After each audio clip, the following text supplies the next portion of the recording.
Hello guys, नमस्कार। मैं प्रेम आप सभी लोगों का धन्यवाद करता हूं हमारे यूट्यूब चैनल सोनीपत खबर में आने के लिए। सबसे पहले बड़ों को तारीफ होना, छोटों को प्यार और सारे भाई बहन को बहुत सारा प्यार। अब हम शुरू करते हैं अपनी टॉपिक को, जिस टॉपिक के लिए मैं आज सामने आया हूं आपके। देखो, ऐसा है कि हम सोनीपत वासी हैं। सोनीपत में हम हमारे घर हैं, घर के बाहर हमारी रोडें भी हैं, स्कूल्स भी हैं, जहाँ पर हमें काम होता है, हमारे बच्चों को होता है, सब कुछ होता है। लेकिन क्या होता है इलेक्शंस में, क्या होता है, सिर्फ बातें। कोई भी काम कंप्लीट नहीं होता, कोई भी काम कंप्लीट नहीं होता। मैं आपको उदाहरण बताता हूँ। कितने सारे सीएम आए हैं पास्ट में, कितने सारे आगे चले गए हैं। यार सोनीपत पे किसी ने कुछ नहीं करवाया भाई। क्यों यार, हमने ऐसा क्या गुनाह कर दिया कि हमारे लिए कोई कुछ करवाएगा ही नहीं सोनीपत में। यार गलियां टूटी पड़ी हैं। आप मानोगे, किसी ने देखा हो सूर्य पेट्रोल पंप वाली गली में 2 बूंद पानी गिरता है ना, तो वहां पे पानी खड़ा होता है और सीवरेज इतनी लीकेज करती है वहां पे।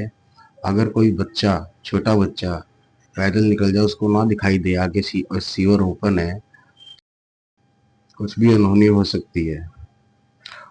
और यही नहीं, जब वहाँ पे कोई पानी भी नहीं होता है तो इतने सारे वहाँ पे रोड ब्रेक्स हुए हैं। सीवरेज ऊपर, किसी सीवर की हाइट बहुत ऊपर है, किसी सीवर की नीचे है।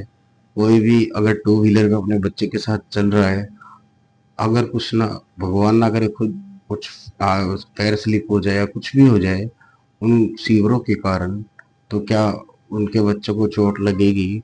क्या वो हमारा नुकसान नहीं है क्या? हम टैक्स देते हैं, हम सभी टैक्स देते हैं, आश्वासन भी सुनते हैं। मैं किसी को बुरा नहीं कह रहा, सब अधिकारी ठीक है, कुछ अच्छे भी हैं, कुछ बुरे भी हैं। लेकिन अगर हम चाहें ना, हम सभी चाहें, तो अपने सोनीपत को कम से कम ऐसा बना सकते हैं कि आने वाले समय में हमारे बच्चे एक अच्छा जीवन, एक अच्छा फ्रेश एयर के साथ एक साफ सुथरे शहर में अपना जीवन निकाल सकते हैं। फॉर एग्जाम्पल सर, एक बात मेरी ध्यान में रखिए। देखो, एक मकसद बनाते हैं हम सभी मिलकर कि सारी रोड और ग्रीनरी, सबसे ज्यादा पेड़ पौधे हमें अपने सोनीपत में लगाने हैं। देखो, बर्थडे होता है, हम 5-5, 6-6 हज़ार रुपए के केक्स आते हैं, बच्चों में डिस्ट्रीब्यूट करते हैं। ये बहुत अच्छी बात है, करना भी चाहिए। लेकिन प्लीज मेरी आपसे हाथ जोड़ के विनती है, प्लीज एक प्लांट, यार महीने में एक प्लांट तो लगा दो प्लीज, कहीं पे भी एक प्लांट लगा दीजिए। वो एक एक प्लांट अगर हमारा सोनीपत, आधे सोनीपत वासी भी अगर मेरे साथ जुड़ करके उस प्लांट को महीने में एक प्लांट भी लगाएंगे। कुछ ऐसे भी हैं जो डेली, हफ्ते में भी लगा सकते हैं, वो उनके ऊपर डिपेंड करता है। आने वाले 2 साल मैक्सिमम, मान लो अब 2 साल, 2 साल के अंदर ना हमारे सोनीपत में इतनी ग्रीनरी हो जाएगी ना कि देखना ही बहुत अच्छा लगेगा। और दूसरी बात, जैसे ये सूर्य पेट्रोल पंप वाली गली है, शनि मंदिर के साइड में फ्लाईओवर है, रोड पे गंदगियां पड़ी हैं। अगर हम इनका भी अगर थोड़ा सा ध्यान, इन चीजों का प्रशासन के सामने लेके आते हैं, तो उसका सोल्यूशन होगा। अगर हम सब एक साथ हैं तो। अकेला मैं लेके जाऊंगा तो कुछ भी नहीं होगा, वो मुझे सिर्फ टाइम दे देंगे।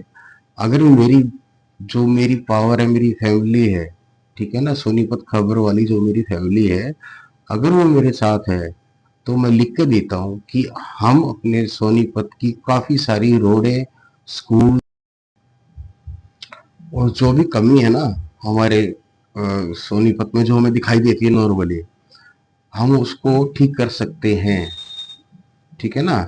उसमें एजुकेशन भी आ गई है, बच्चों के एजुकेशन से लेके। यार एक बात बताइए आपको, एक क्वेश्चन पूछता हूँ मैं, कि हमारे सोनीपत से कितने ज्यादा स्पोर्ट्समैन निकल रहे हैं, हर फील्ड में निकल रहे हैं, ठीक है ना, क्योंकि स्टेडियम है, स्पोर्ट्स की उनको अपॉर्चुनिटी मिलती है। लेकिन कई सारे आजकल जो यूथ है ना, वो गलत डायरेक्शन में जाने लग रहे हैं। गलत डायरेक्शन में क्यों जा रहे हैं, उनका ये है कि देखो, हर एक को तो रेसलिंग का इंटरेस्ट नहीं होता। किसी को बैडमिंटन का होता है, किसी को क्रिकेट का होता है, किसी को किस चीज़ का होता है।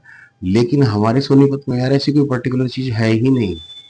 ना पूल्स, ना बिलियर्ड्स बच्चों के लिए इंडोर गेम्स में देखा जाए तो, ना ही कोई हॉकी टीम के लिए कोचेज़ हैं, कोई ग्राउंड है, कुछ भी नहीं है। गवर्नमेंट ने जो पार्क बना रखे हैं, उनके झूले टूटे हुए हैं।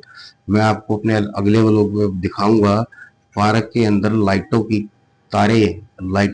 तारें, पावर वाली तारें जिसमें इलेक्ट्रिसिटी होती है, वो खुली पड़ी हैं और वहीं पर बच्चे भी खेल रहे हैं छोटे-छोटे। झूला टूटा हुआ है, कटा हुआ है, लेकिन झूला टूटा हुआ कटा हुआ होने के बाद भी बच्चे उस पर झूला झूल रहे हैं। किसी बच्चे का हाथ कट जाए, किसी बच्चे का अगर मान लो कुछ चोट लग जाए, तो यार कौन जिम्मेवार होगा उस चीज का? ये देखिए आप, अगर कुछ काम कर ही रहे हैं तो उसको ऐसा तो करें ना कि मतलब कि हम सब जो वहाँ पे बुजुर्ग भी जाते हैं शाम को वॉकिंग के लिए। अच्छी बात है, आप पार्क बनाए, बहुत अच्छी बात है, पर लेकिन प्लीज थोड़ा सा उसके लिए हमें प्रशासन को नजर में लाना पड़ेगा। तो मैं आप सब लोगों से ये रिक्वेस्ट करता हूँ कि मैं आपको अपडेट्स देता रहूँगा। हम शुरुआत करेंगे आज से और अभी से, ठीक है ना? शाम को हम स्टार्ट करेंगे पार्क के व्लॉग से, उसके बाद धीरे धीरे स्टेप वाइज सभी चीज कवर होगी। अगर किसी के पास कोई इशू है, कोई जेन्युइन कोई प्रॉब्लम आ रही है, तो मैं डिस्क्रिप्शन में अपना ईमेल आईडी मेंशन कर देता हूँ और व्हाट्सएप भी नंबर मैं शेयर करूँगा एक दो दिन के बाद। क्योंकि देखो, अगर मैंने मोबाइल नंबर शेयर कर दिया तो बहुत सारे फ़ोन आते हैं, फिर मैं उनको हैंडल नहीं कर पाऊँगा। हाँ, मैं व्हाट्सएप ईमेल आईडी तो मैं डिस्क्रिप्शन में डाल दूँगा और साथ साथ ही साथ मैं आपको व्हाट्सएप नंबर भी दूँगा, आप उसे शेयर करो। अगर मुझे वो ठीक लगेगा ना, तो हम उस चीज़ को